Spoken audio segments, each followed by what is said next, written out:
الحمد لله نحمده ونستعينه ونستغفره ونؤمن به ونتوكل عليه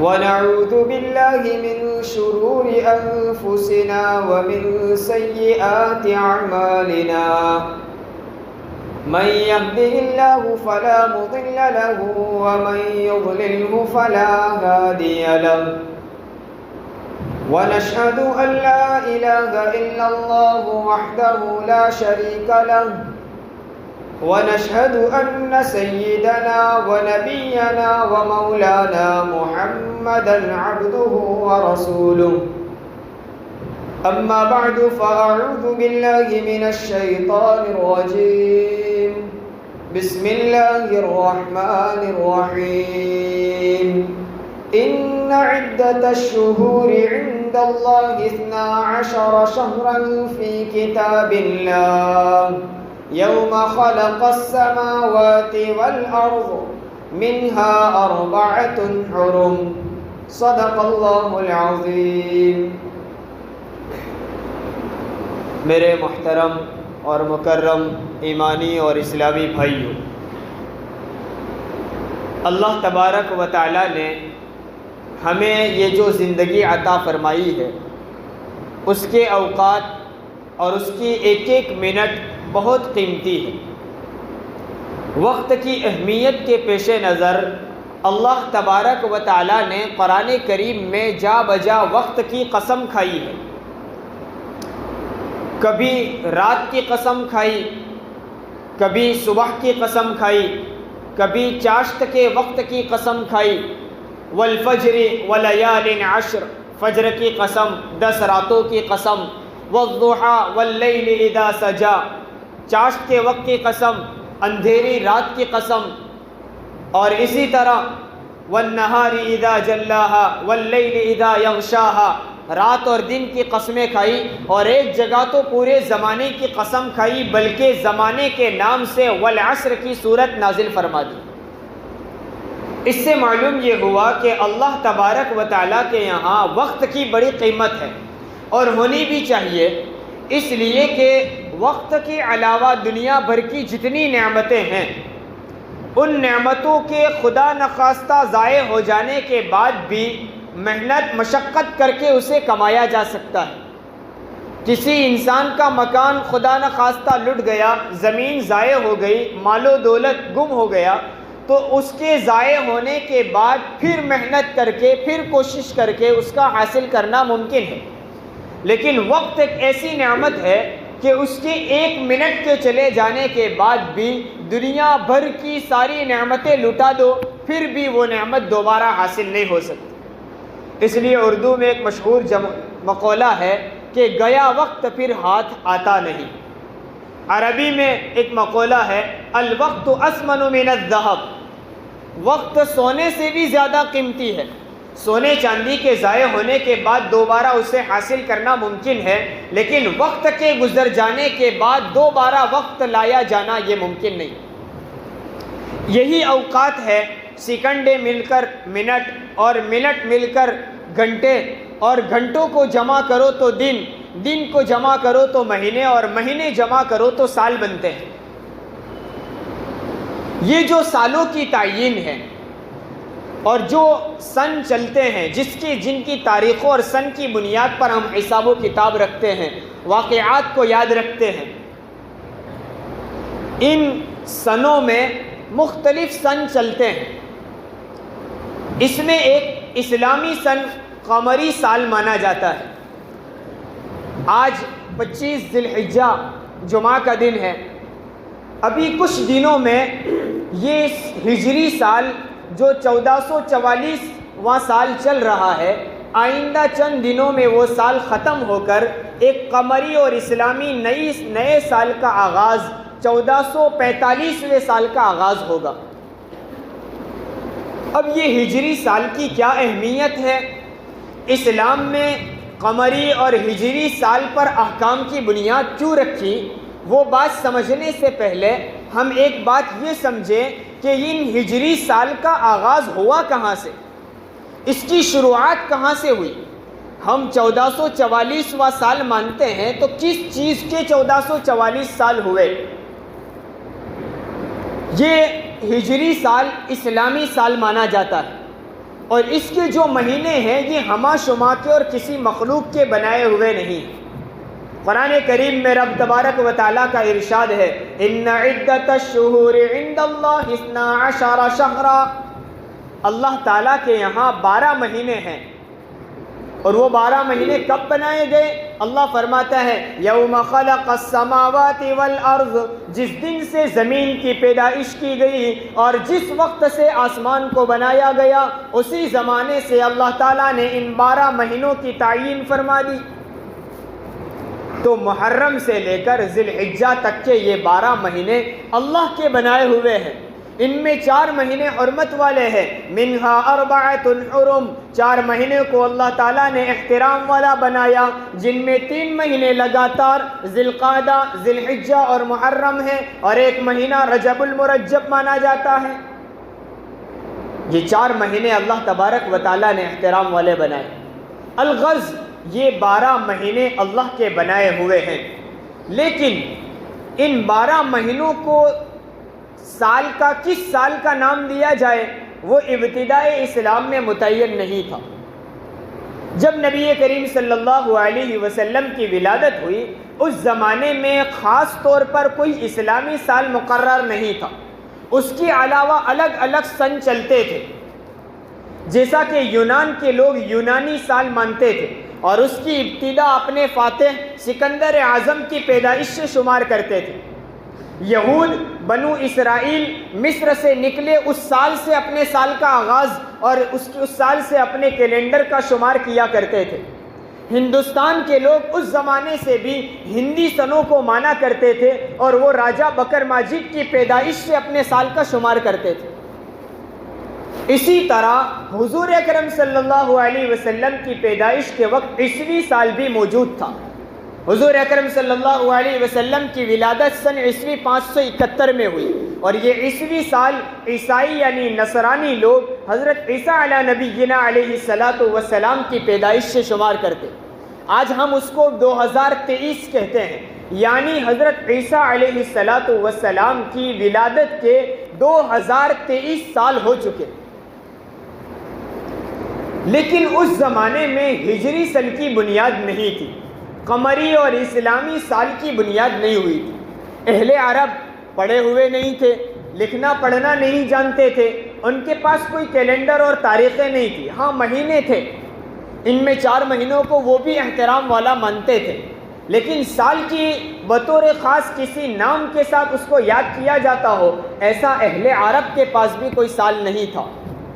وہ لوگ کسی اہم واقعے سے تاریخ شمار کرتے تھے، اپنی کسی بات کو یاد رکھنے کے لیے، اپنے کسی واقعے کو شمار کرنے کے لیے اہم کی واقعہ پیش آیا اس سے منسوب کر دیا کرتے تھے۔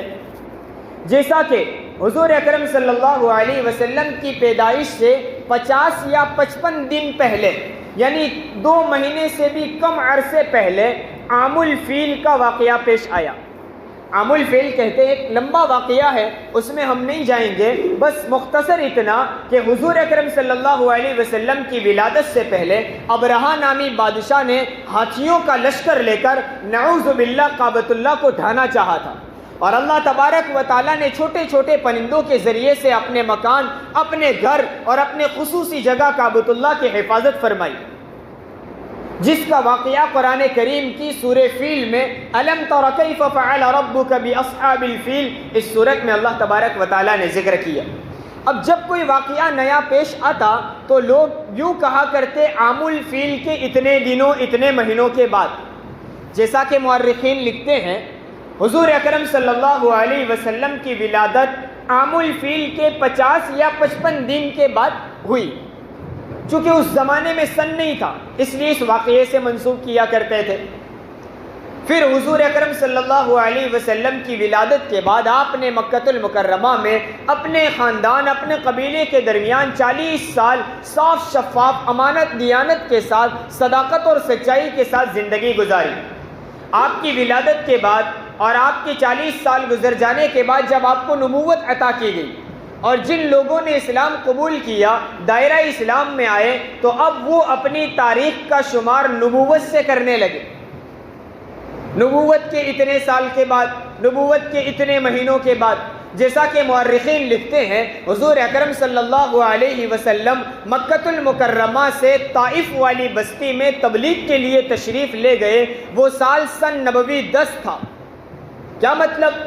کہ آپ کی نبوت مل جانے کے بعد 10 سال کے بعد آپ مکہ سے طائف تشریف لے گئے، جو ایک مشہور اور درد بھرا واقعہ ہے۔ تو اب لوگ سن نبوی سے شمار کرنے لگے۔ اب تک بھی اسلام کا کوئی خاص سال مقرر نہیں تھا۔ پھر حضور اکرم صلی اللہ علیہ وسلم نے ہجرت فرمائی۔ آپ کی ہجرت کے موقع پر بھی صحیح قول کے مطابق اس زمانے میں بھی کوئی اسلامی سال مقرر نہیں تھا۔ جو واقعات پیش آتے گئے، جیسا کہ غزوہ بدر پیش آیا، غزوہ حنین پیش آیا، صلح حدیبیہ پیش آیا، فتح مکہ پیش آیا، تو لوگ ان واقعات کو بنیاد بنا کر اپنی تاریخیں مقرر کیا کرتے تھے۔ جیسا کہ آج بھی اگرچہ سن عیسوی اور سن ہجری موجود ہے، اس کے باوجود کسی خاص واقعے کو بنیاد بنا کر ہم اپنی تاریخیں یاد رکھتے ہیں۔ جیسا کہ لوگ کبھی کہتے ہیں کہ میں جو بات بیان کرتا ہوں وہ لاک ڈاؤن سے پہلے کی ہے، یہ کورونا کے زمانے کی ہے، چونکہ ایک یہ اہم واقعہ پیش آیا، لوگوں نے اس کو یاد رکھ لیا۔ تو اس زمانے میں بھی اسی طرح کیا جاتا تھا۔ لیکن حضور اکرم صلی اللہ علیہ وسلم کی وفات کے بعد سیدنا حضرت ابوبکر صدیق رضی اللہ تعالیٰ عنہ خلیفہ بنائے گئے۔ پھر آپ کے بعد امیر المؤمنین فاروق اعظم حضرت عمر ابن خطاب رضی اللہ تعالیٰ عنہ خلیفہ بنے۔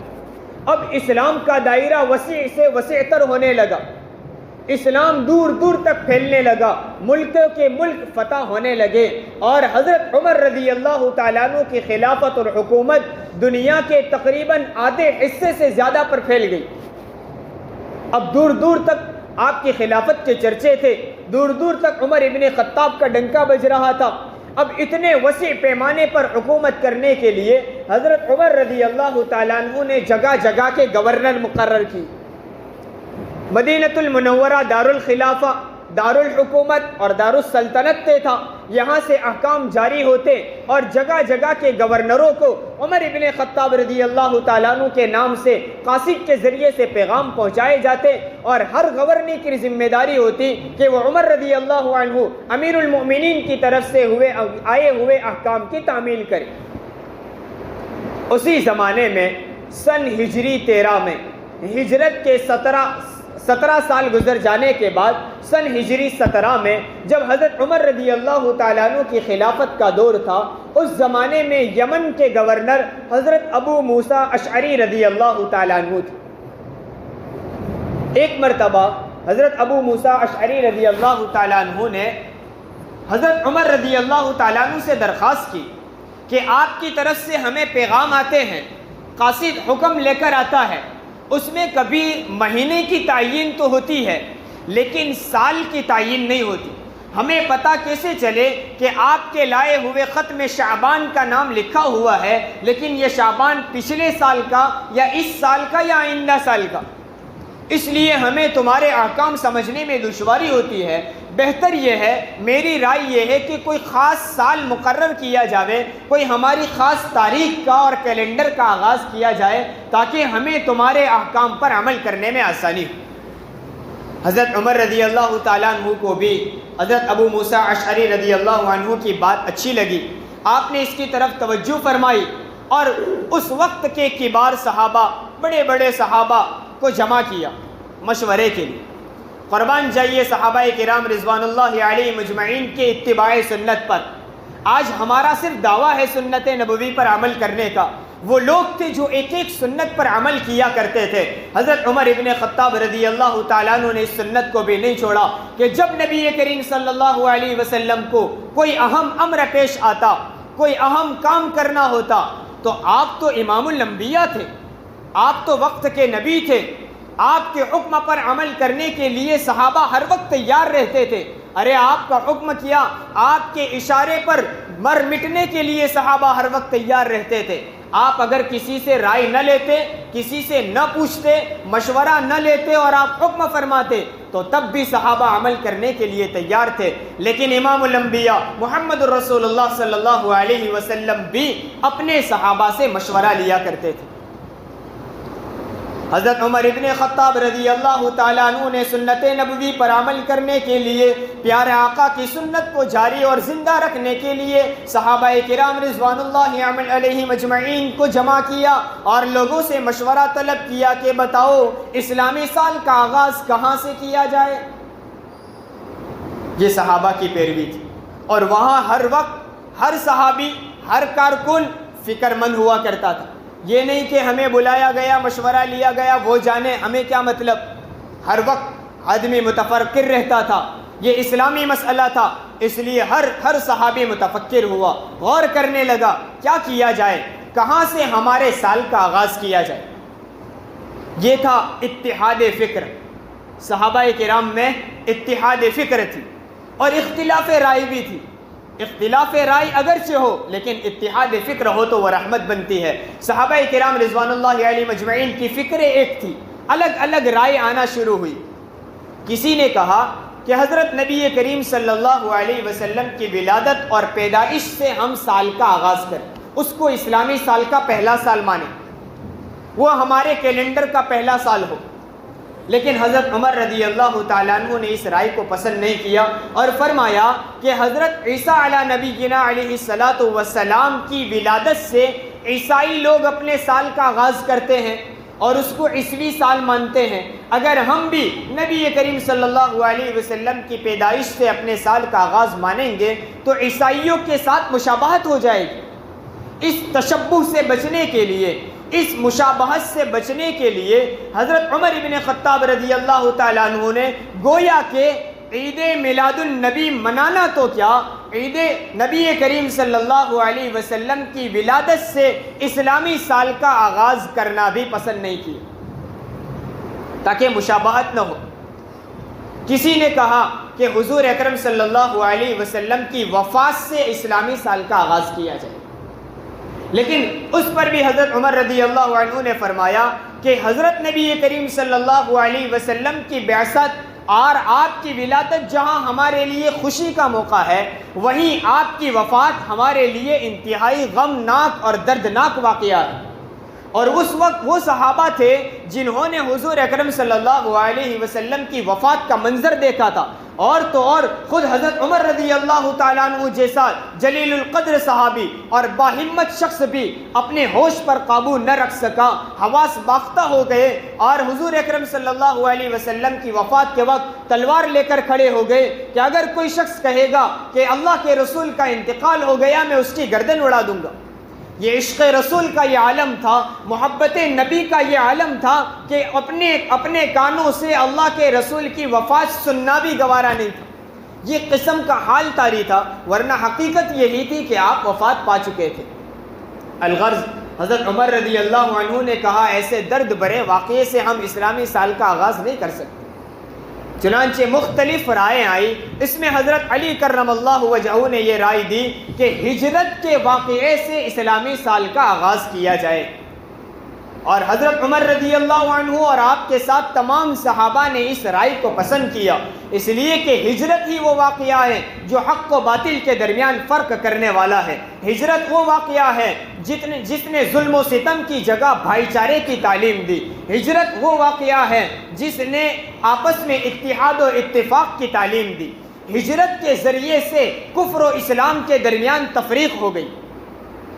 اس لیے اس عظیم الشان واقعے کو بنیاد بنا کر اسلامی سال کا آغاز کیا. یعنی جس وقت نبی کریم صلی اللہ علیہ وسلم نے ہجرت فرمائی تھی اس کو اسلامی اور قمری سال کا پہلا سال مانا گیا. اسی وجہ سے ان سالوں کو ہجری سال کہا جاتا ہے. یہ اسلامی سال ہے، اس کا تعلق اسلام سے جڑا ہوا ہے، اور یہ اس کا آغاز حضرت عمر رضی اللہ تعالیٰ عنہ کی سرکردگی میں کبار صحابہ کرام رضوان اللہ علیہ مجمعین کی موجودگی میں اس اسلامی سال کے آغاز کی تعین ہوئی. چنانچہ یہ پہلا سال ہجرت کا مانا گیا. حضور اکرم صلی اللہ علیہ وسلم 27 صفر کو مکۃ المکرمہ سے ہجرت کے لیے نکلے اور اسی دن رات میں غار ثور میں روپوش ہو گئے. 3 راتیں آپ نے یعنی 28, 29 اور 30 سفر 3 راتیں آپ نے غار ثور میں گزاری. پہلی ربیع الاول کو نبی کریم صلی اللہ علیہ وسلم غار ثور سے نکل کر مدینہ کی طرف روانہ ہوئے اور 1 ہفتے کا مسلسل سفر کر کے دوسرے ہفتے پیر کے دن 8 ربیع الاول کو حضور اکرم صلی اللہ علیہ وسلم مدینۃ المنورہ میں پہنچے. یہ ربیع الاول کا مہینہ تھا. اب اس سال کو اسلامی سال کا پہلا سال مانا گیا، لیکن اسلامی سال کے مہینوں کی تعیین کون سا پہلا مہینہ مانا جائے، اب اس میں بھی الگ الگ رائے تھی. کسی نے کہا ربیع الاول ہی کو پہلا مہینہ مانے اور یہاں سے 12 مہینے شمار کرے، چونکہ حضور اکرم صلی اللہ علیہ وسلم نے ربیع الاول میں ہجرت فرمائی تھی. لیکن اس وقت حضرت عثمان غنی رضی اللہ تعالیٰ عنہ نے فرمایا کہ اگرچہ حضور اکرم صلی اللہ علیہ وسلم نے ہجرت ربیع الاول میں فرمائی ہے، لیکن آپ نے ہجرت کا ارادہ محرم میں کیا تھا. ذی الحجہ کے مہینے میں مدینہ کا وفد آیا تھا، انہوں نے حضور کو مدینہ آنے کی دعوت دی. عقبہ پہاڑی کے پاس بیعت ہوئی اور پھر حضور اکرم صلی اللہ علیہ وسلم نے ذی الحجہ کے اواخر میں صحابہ کو ہجرت کرنے کا حکم دیا. محرم میں آپ نے خود ہجرت کا پکا ارادہ کر لیا اور پھر اس کی تیاریوں کے بعد اللہ کے حکم کے بعد ربیع الاول میں آپ نے ہجرت فرمائی. لیکن آپ کا ارادہ محرم میں ہو چکا تھا، اس لیے اسلامی سال کا پہلا مہینہ محرم کو مانا گیا. تو آج کی مجلس میں خاص اس موضوع کو متعین کرنے کی وجہ یہ ہے کہ ہم مسلمان ہونے کے باوجود ہمیں اسلامی سالوں کے نام، اسلامی مہینوں کے نام تک یاد نہیں. ہم اسلامی تاریخ کی حفاظت کیا کریں؟ علماء نے لکھا ہے اسلامی سالوں اور تاریخ کا یاد رکھنا یہ امت کے لیے فرض کفایہ ہے. فرض کفایہ کا مطلب اگر امت کے تمام افراد اسلامی تاریخ کو بھول جائے تو پوری امت گنہگار ہوگی. کچھ لوگ تو ہونے چاہیے جو اسلامی تاریخ کو یاد رکھے، مہینوں کو یاد رکھے. الغرض یہ اسلامی مہینوں کے ساتھ ہماری وابستگی ہے، اس لیے ہمیں اپنے حساب و کتاب میں اگر ہم دنیاوی معاملات میں نہ کر سکے تو کم از کم اپنے دینی امور میں تو اسلامی اور قمری مہینوں کو ترجیح دیں. ہمارے مسجدوں کے حساب کتاب، امام، مؤذن اور خدام کی تنخواہیں، مدارس کا نظام، ہماری اسلامی تنظیموں کا نظام اسلامی مہینوں اور اسلامی تاریخ پر. اگرچہ یاد رکھنے کے لیے ساتھ میں ہم انگریزی تاریخ شامل کریں، اس سے یہ ناجائز نہیں ہے، لیکن ہماری پہلی ترجیح اور ہماری بنیاد اسلامی مہینوں پر ہونی چاہیے. اب مختصر اتنا کہ اسلام میں ان قمری مہینوں کو بنیاد کیوں بنایا گیا؟ جو انگریزی سال ہے اس کی بنیاد شمسی یعنی سورج کے ذریعے ہے اور اسلامی مہینوں کا حساب چاند کے ذریعے ہے. جو چاند اللہ کی مخلوق ہے تو سورج بھی تو اللہ کی مخلوق ہے. سورج پر ہمارا نظام کیوں نہیں اور چاند ہی کو بنیاد بنا کر اسلامی مہینوں، اسلامی تاریخوں کی تعیین اور اسلامی احکام کا مدار ان قمری مہینوں پر کیوں رکھا گیا؟ علماء نے اس کی وجہ بیان کی ہے کہ اسلام عدل و انصاف اور مساوات سکھاتا ہے، ہر ایک کو اس کے حقوق دلاتا ہے. اگر شمسی مہینوں پر، انگریزی مہینوں کی بنیاد پر اسلام کے احکام رکھے جاتے، مثلا بجائے رمضان کے روزوں کے مئی کے مہینوں کو فرض قرار دیا جاتا، اپریل کے مہینوں کو فرض قرار دیا جاتا، تو ذرا غور کریں، اپریل اور مئی کا مہینہ ہمارے ملک ہندوستان اور اطراف کے ملکوں میں سخت گرمی کا زمانہ ہے اور انہی مہینوں میں دنیا کے دوسرے وہ علاقے ہیں جہاں کہیں بارش اور کہیں ٹھنڈی کا دور ہوتا ہے. اگر ان مہینوں پر روزوں کو فرض کیا جاتا کہ اپریل کے مہینے کے روزے فرض، تو ہندوستان اور اطراف کے لوگوں کو ہر سال سخت گرمی کے روزے برداشت کرنے پڑتے اور دوسرے ملکوں کے لوگوں کے لیے ان مہینوں کا روزہ رکھنا نہایت آسان ہو جاتا. یہ مساوات نہ ہوتی، برابری نہ ہوتی، عدل و انصاف کا تقاضا اس کے خلاف تھا. اور اسلامی مہینوں پر ان احکام کا رکھنا اسی میں ہمارا امتحان بھی ہے کہ کون وہ شخص ہے کہ جب رمضان ٹھنڈی کے دنوں میں یا بارش کے موسم میں آتا ہے تو روزے رکھ لیتا ہے، اور گرمی کے مہینے میں آ کر کون روزے رکھتا ہے، کون گرمی کے ڈر سے روزے چھوڑ دیتا ہے۔ اس میں ہمارا امتحان ہے۔ حالانکہ اللہ تبارک و تعالیٰ ان دنوں میں بھی ہمارے لیے روزے آسان کر دیتا ہے، یہ تجربے کی بات ہے۔ الغرض اس میں ہمارا ایک امتحان ہے، اور اسی طرح چاند کی بنیاد پر حساب و کتاب رکھنے سے ایک آسانی یہ ہے کہ کوئی آدمی ان پڑھ ہو، تاریخ کو نہ جانتا ہو، سمجھ بوجھ نہ رکھتا ہو، اتنا علمی معیار نہ ہو، لیکن کم از کم وہ چاند کو دیکھ کر اتنا فیصلہ کر لے گا کہ ابھی مہینے کی ابتدا ہے یا مہینے کے درمیان ہے یا مہینے کا آخری دن ہے۔ یہ چاند کے بڑے چھوٹے ہونے کو دیکھ کر فیصلہ کیا جا سکتا ہے، سورج کو دیکھ کر یہ فیصلہ نہیں ہو سکتا۔ الغرض اللہ تبارک و تعالیٰ نے قمری مہینوں پر اس کی بنیاد رکھی ہے۔ آج کا پیغام یہ ہے کہ ہم ان قمری مہینوں کو ترجیح دیں۔ افسوس کی بات تو یہ ہے کہ بچوں تو درکنار، ہمارے بہت سارے نوجوانوں کو بھی پورے 12 مہینوں کے نام تک یاد نہیں ہوتے۔ ہاں، جو وہ مشہور مہینے ہیں، رمضان کا مہینہ چونکہ اس میں روزے رکھے جاتے ہیں، ذی الحجہ جس میں کہ قربانی کی جاتی ہے، محرم، ویسے چند مہینوں کے نام ہمیں یاد ہوتے ہیں جن مہینوں سے ہمارا زیادہ واسطہ نہیں پڑتا، جمادی الاولیٰ، جمادی الاخریٰ، ان مہینوں کو گویا کہ ہم نے ایسا بھلا دیا کہ ان کے نام تک یاد نہیں۔ اللہ تبارک و تعالیٰ ان اسلامی شعائر کو ہمیں سمجھنے کی توفیق عطا فرمائے۔ یہ اسلامی شعار ہے، اسلام کی ایک نشانی ہے۔ اللہ رب العزت ان شعائر کو سمجھنے، اس کی اہمیت ہمارے دلوں میں پیدا فرمائے، سمجھنے کی توفیق عطا فرمائے اور ان کو ترجیح دینے کی توفیق عطا فرمائے۔ آمین۔ وآخر دعوانا الحمدللہ رب العالمین۔